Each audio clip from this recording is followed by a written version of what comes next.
Everyone, आप सब लोगों का मेरे चैनल बॉटनी सागर में हार्दिक स्वागत है। आज का जो मेरा टॉपिक है वो पोलन ग्रेन से ही रिलेटेड है और इस टॉपिक के अंदर मुझे आपको आज पोलन वायबिलिटी को कराना है और पोलन टैबलेट्स के बारे में डिस्कस कराना है। तो फर्स्टली आप बहुत ध्यान से पोलन टैबलेट्स के बारे में सुन लीजिए कि generally we know that pollen grains are the rich source of carbohydrates, proteins and fats. Therefore, their nutritive value is very high. So, they can used in the preparation of tablets and syrups. In Western countries, large number of pollen product in the form of tablets and syrup are available in the market. Pollen consumption increases the performance of athletes and race horses. तो ये आप pollen tablets के बारे में लिख सकते हैं। pollen tablets, that is pollen supplements. We know pollen grains are the rich source of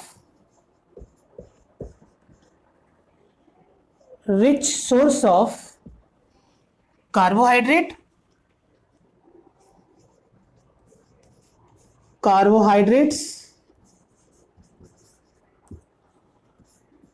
proteins and fats. Clear? और ये हम अच्छे से जानते हैं कि यही हमारे क्या हैं, न्यूट्रिएंट्स हैं जो सभी लिविंग थिंग्स को एनर्जी प्रोवाइड करते हैं और ये all these are present in the pollen grain.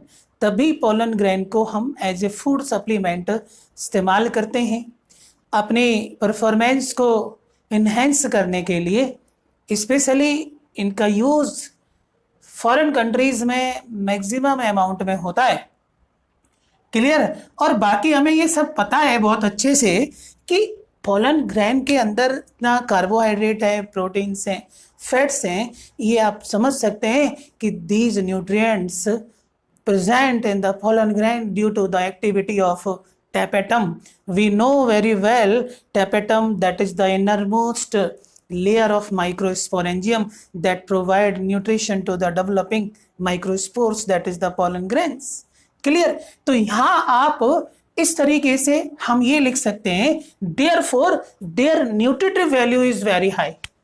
Therefore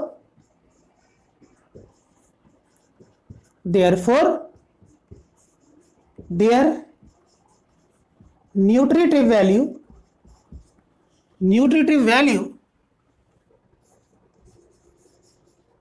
is very high. Nutritive value is very high. अब इस बात पर हम ये कह सकते हैं कि they are used in the preparation of pollen tablets and syrups. So they are used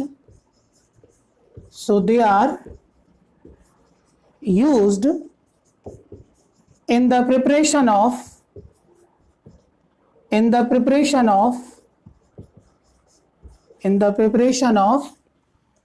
pollen tablets,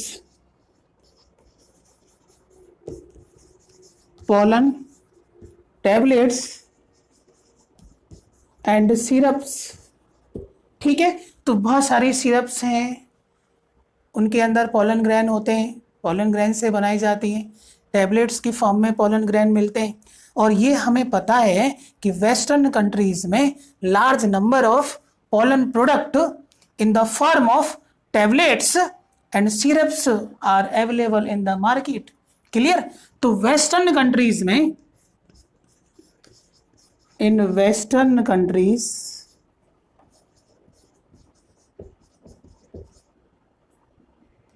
Western countries, lot of pollen product, lot of pollen product available in the market, available in the market in the form of what? In the form of tablets and syrups. Tablets and syrup. So we can say that pollen consumption increases the performance of athletes and race horses. So pollen consumption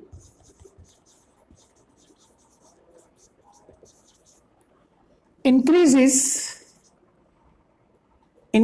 the performance of athletes,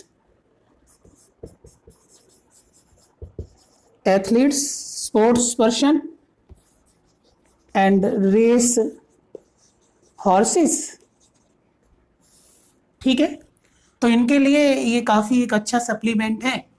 तो इस तरीके से pollen tablets आपकी हो जाती हैं। इसके बाद सेकंड टर्म की मैं यहाँ पे बात कर रहा हूँ, that is a pollen viability. Pollen viability generally क्या है ये, कि जनरली हम ये देखते हैं कि भाई कोई भी पोलन ग्रेन है, किसी भी स्पीसीज का पोलन ग्रेन है, उसके अंदर जो जर्मिनेशन की एबिलिटी है वो एक पार्टिकुलर पीरियड तक रहती है। कुछ पोलन ग्रेन्स में ये एबिलिटी, ये पीरियड कुछ मिनट्स तक ही रहता है, लेकिन कुछ में मंथ्स तक और इवन ईयर्स तक ये वायबिलिटी का पीरियड मिलता है। तो हम यहाँ पे इसको डिफाइन बहुत अच्छे से इस तरीके से कर सकते हैं कि it is the period for which pollen grain retain the ability to germinate. Clear? Pollen grain retain the ability to germinate. और हम अच्छे से ये जानते हैं कि pollen viability is little in those flowers which are pollinated in bud condition. Clear? और इस तरीके से जो फ्लावर्स हैं जिनमें बड कंडीशन में ही पॉलिनेशन हो जाता है, मींस किसी भी एक्सटर्नल एजेंसी की यहाँ पे रिक्वायरमेंट नहीं होती है, मींस सेल पॉलिनेशन उनमें परफॉर्म हो जाता है before the opening of the flower. और इस तरीके की कंडीशन राइस में, व्हीट में, माने बहुत सारे सीरियल्स में देखने को मिलती है। और यहाँ पर जो पोलन वायबिलिटी है राइस और व्हीट के लिए वो 30 मिनट्स तक रहती है। ठीक है, मतलब पोलन ग्रेन के रिलीजन के 30 मिनट्स तक वो वाइबल रहते हैं, माने retain the ability of germination. उसके बाद वो इनएक्टिव हो जाते हैं, डोरमेंट कंडीशन में पहुंच जाते हैं। जबकि अदर्स मेंबर्स के अंदर, कुछ और दूसरी फैमिली के मेंबरों में जो पीरियड ऑफ वाइबिलिटी है वो काफ़ी लॉन्ग होती है, even month in the some member of the family Solanaceae, Leguminosae and Rosaceae. तो एनसीईआरटी के अंदर ये 3 फैमिलीज ही गिवन है, सोलेनेसी, लेग्यूमिनोसी एंड रोजेसी और डाइकोट फैमिली है। और इन फैमिलियों को आप एसएलआर करके लर्न कर सकते हैं, एसएलआर जो कि एक अच्छा वेपन है। क्लियर? और एक्चुअली जो पोलन वाइबिलिटी है ये डिपेंड्स करती है कुछ सर्टेन एनवायरमेंटल फैक्टर्स पर, like that temperature and humidity. और आप जान सकते हैं कि ऑर्गेनिज्म के अंदर जो एंजाइमेटिक एक्टिविटीज़ हैं they are highly managed by the temperature.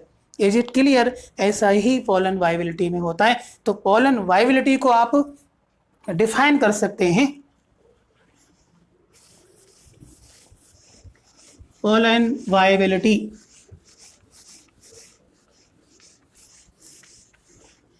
Pollen viability के बारे में इतना ही आप लिख सकते हैं। इवन मैंने आपको उसको बता दिया है और आप शॉर्ट में यहाँ पे लिख सकते हैं कि it is the period for which pollen grain retain the ability. It is the period for which pollen grain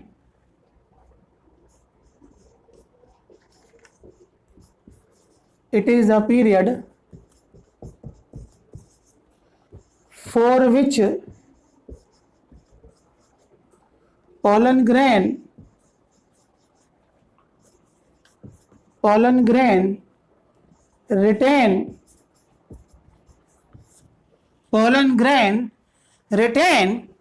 क्या? The ability to germinate, retain the ability to germinate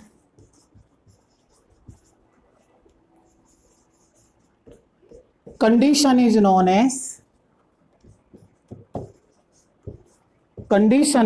as what? Pollen viability.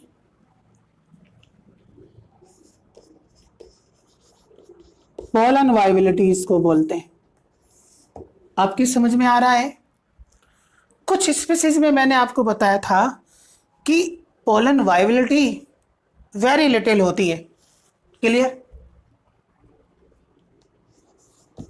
In few species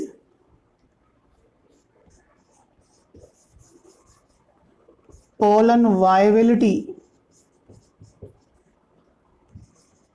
is very little, and especially in those plants या in those flowers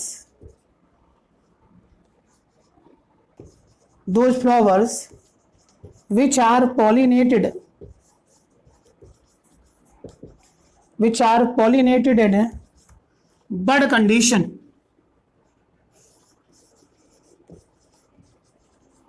Which are pollinated in bud condition means ये serials में देखने को मिलता है, like that wheat के अंदर and rice के अंदर जो पोलन वाइबिलिटी है वो 30 मिनट्स ऑब्जर्व की हुई है। क्लियर? और वीट जिसको हम साइंटिफिकली ट्रिटिकम एस्टिवम बोलते हैं, राइस को और ओरिजा सैटाइवा बोलते हैं, इन दोनों के अंदर जो पोलन वाइबिलिटी है वो 30 मिनट्स तक रहती है। ठीक है? जबकि अदर्स के अंदर period of viability is very long. While in others या other species period of viability is long, काफी लंबी वाइबिलिटी उनके अंदर देखने को मिलती है। Even month in the some member of family, even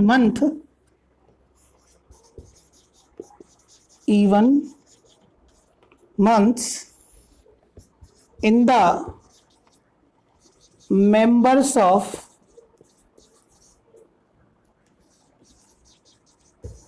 some families, और ये फैमिलीज आपको लर्न करनी है। नंबर 1 सोलेनेसी, जिसमें आपका पोटैटो, टोमेटो ये सभी आते हैं सोलेनेसी फैमिली में। लेग्यूमिनोसी, सभी पल्सेस इस फैमिली के अंदर आ जाते हैं। और थर्ड रोजेशी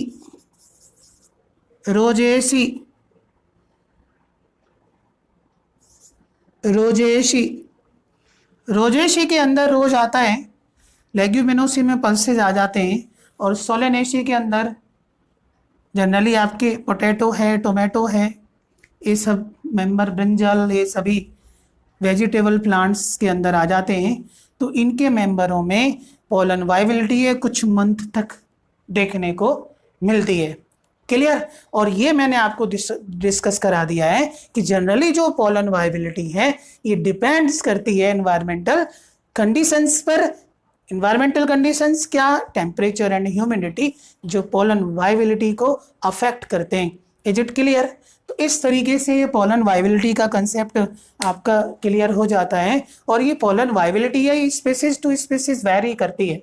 इज इट क्लियर? यहाँ पे आप एग्जाम्पल से देख सकते हैं। इसके बाद में एक और टेक्निक हम यहाँ पे ले सकते हैं कि जनरली हम करते क्या है कि कुछ स्पीसीज के पोलन्स को स्टोर करके रखते हैं पोलन बैंक के अंदर।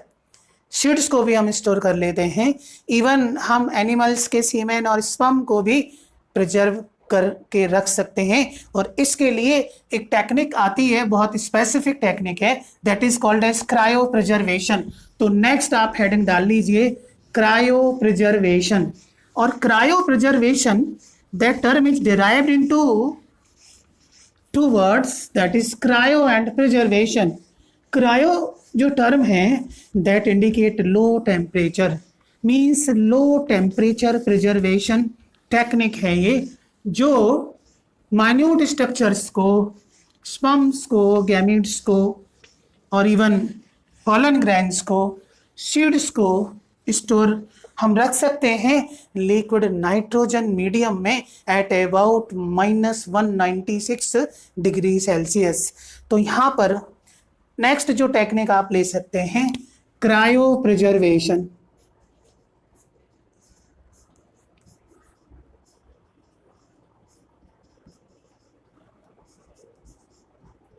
Cryo preservation, cryo preservation, cryo जो टर्म है इसका मीनिंग होता है, क्रायो जो टर्म है that is low temperature,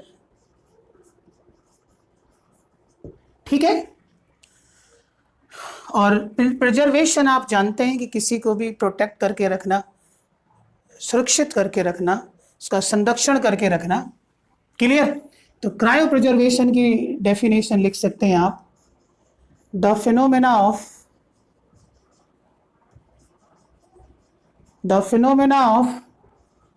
storing of seeds, pollens and sperm या फिर सीमेन, fluid that contains sperm is known as semen. The phenomena of storing of seeds, pollens, sperm in liquid nitrogen medium, in liquid nitrogen medium at about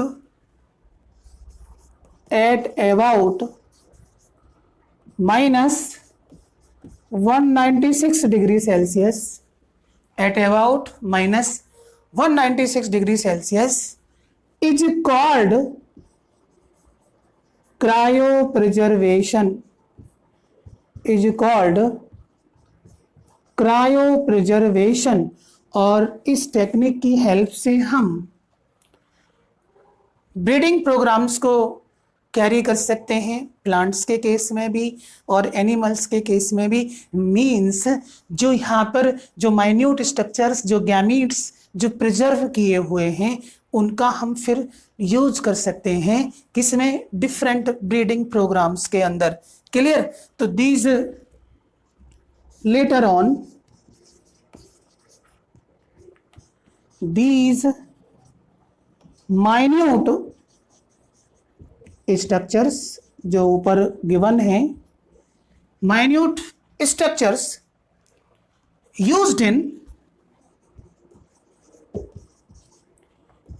in different breeding programs, used in different breeding programs. और जनरली हम ये कह सकते हैं कि इस technique के बेस पर ही हम दो प्रोसेस करते हैं ब्रीडिंग प्रोग्राम्स में, जिसमें एक आती है आर्टिफिशियल हाइब्रिडाइजेशन और एक आती है आर्टिफिशियल इंसेमिनेशन। तो इस टेक्निक की हेल्प से हम ब्रीडिंग प्रोग्राम्स में दो टेक्निक को बहुत अच्छे से चलाते हैं। एक तो है आर्टिफिशियल हाइब्रिडाइजेशन,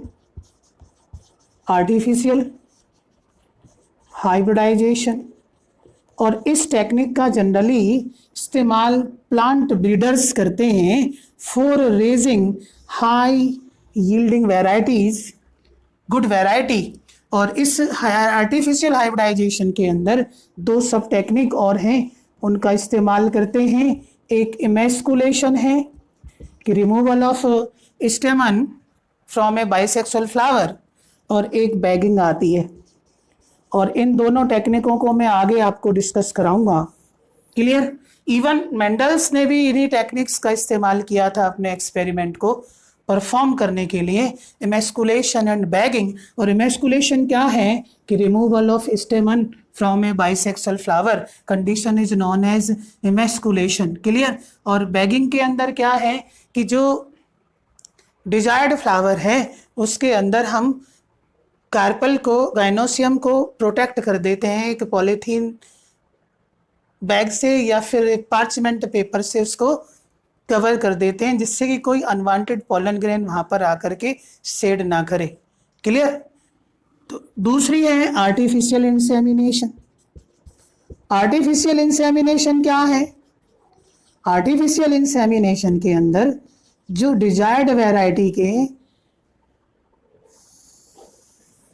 एनिमल्स हैं, स्पेशली मेल से हम सीमेन कलेक्ट करते हैं और उस सीमेन को हम injected into the desired female, ठीक है, for the production of superior quality. Clear? तो ये आर्टिफिशियल इंसेमिनेशन है। और ये हम जनरली स्ट्रेटजी फॉर एनहेंसमेंट में एनिमल हस्बेंड्री डिस्कस करेंगे तो वहां पे ये टेक्निक आएगी। इवन इसमें कुछ भी नहीं है, यहाँ पे क्या है, सुपीरियर मेल हम कलेक्ट करते हैं, सेलेक्ट करते हैं, उसके बाद में उसका सीमेन हम कलेक्ट करते हैं and then deposited in the female genital tract. Clear? और यहाँ पर भी जो फीमेल हम हैं वो भी सिलेक्टेड फीमेल ही लेते हैं, सुपीरियर फीमेल्स लेते हैं, और सुपीरियर प्रोजेनी को डेवलप कराने के लिए, डिजायर्ड प्रोजेनी डेवलप कराने के लिए इस टेक्निक का इस्तेमाल करते हैं। स्पेशली इसका हम प्लांट्स के केस में यूज करते हैं, इसका एनिमल्स के केस में यूज करते हैं, स्पेशली एनिमल हस्बेंड्री के केस में। Is it clear? तो इस तरीके से ये मेरा लेक्चर हो जाता है। आप अच्छे से पढ़ते रहें, और आपको यदि अच्छा लगता है तो मेरे चैनल को आप लाइक करें, सब्सक्राइब करें, शेयर करें। All the best student, see you again.